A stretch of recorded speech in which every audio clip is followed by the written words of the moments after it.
Hi, I'm Jonathon Pines, and I'm here on the floor of the 2024 NAMM show with our friends from Audio Technology magazine, and I'm going to show you how some information about how the new Newton channel works and what feature set it has. The Newton channel has a 72 dB gain mic preamp that's based on the 5211 and our popular 511, but with a couple of triffs and a little bit more oomph behind it. So you also have a trim control, plus or minus 6 dB of gain, a sweepable high-pass filter. Then we have an equalizer. So the idea here was to make this a carvable equalizer, but also some nice broad strokes. So on the low end, you have a couple of frequency selections and can do broad strokes.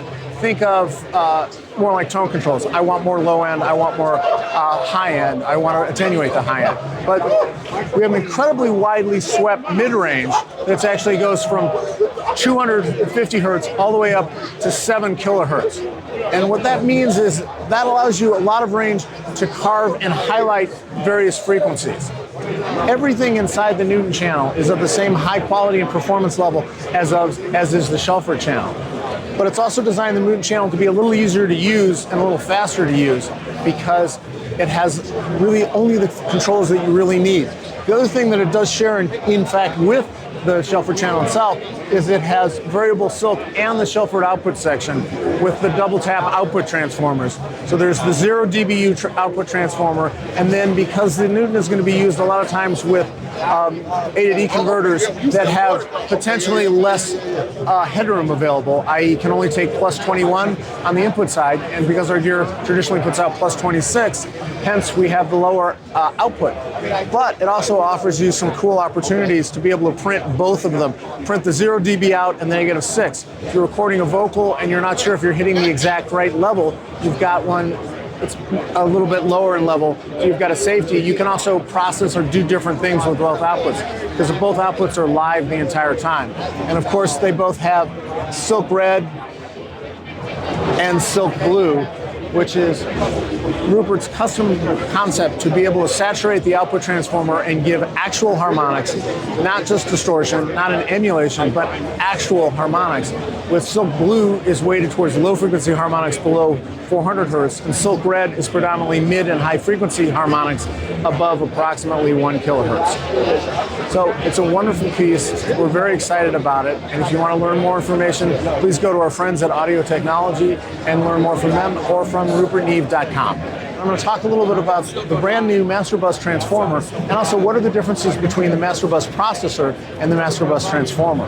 At its simplest, the Master Bus Processor, which has been one of our popular pieces for almost 10 years now, is the ultimate dynamics controller that we make.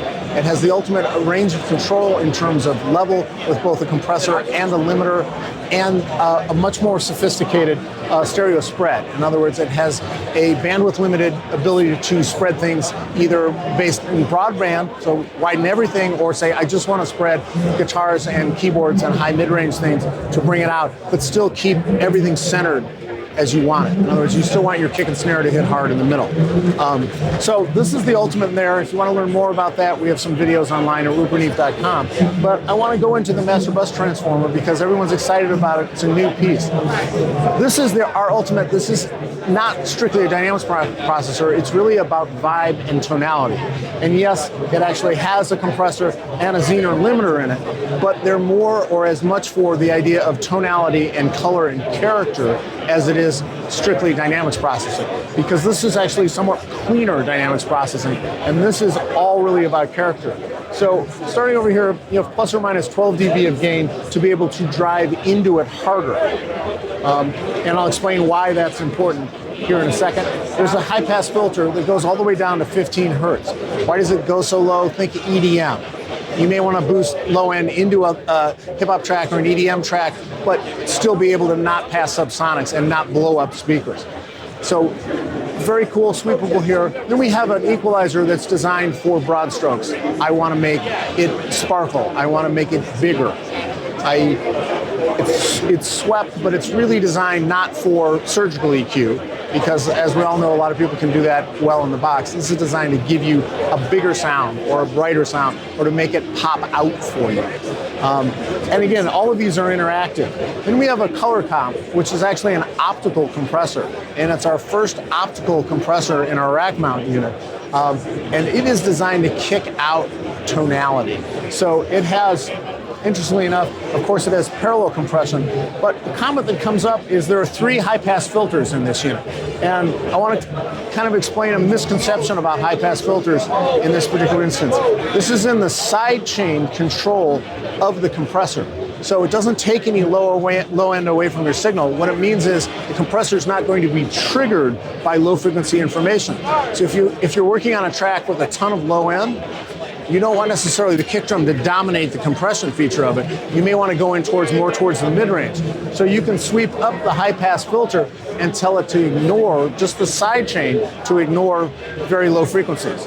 And of course it does have 2 different ratios. The nominal low ratio is 2/1, the nominal high ratio is 5/1.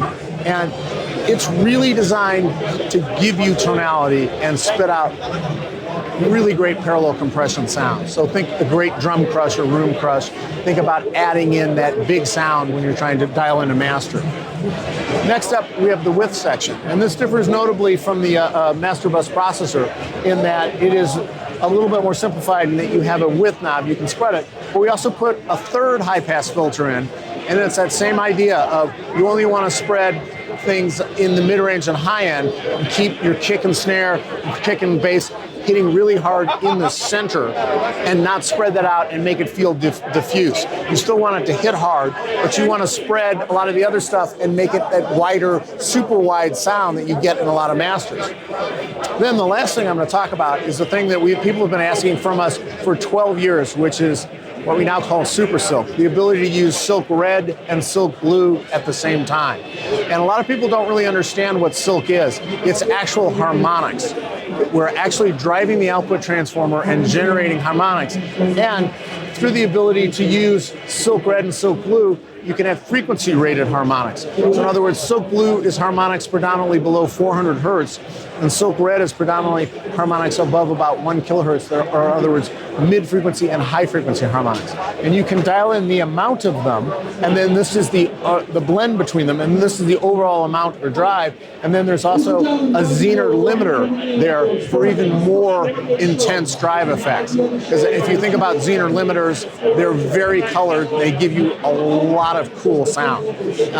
Then at the end, we actually have a makeup gain trim, so you can either makeup gain or subtract gain, because you can add so much gain through the master bus transformer that you might need to bring it back to make it the appropriate level to drive your A to D converter or the next piece of gear.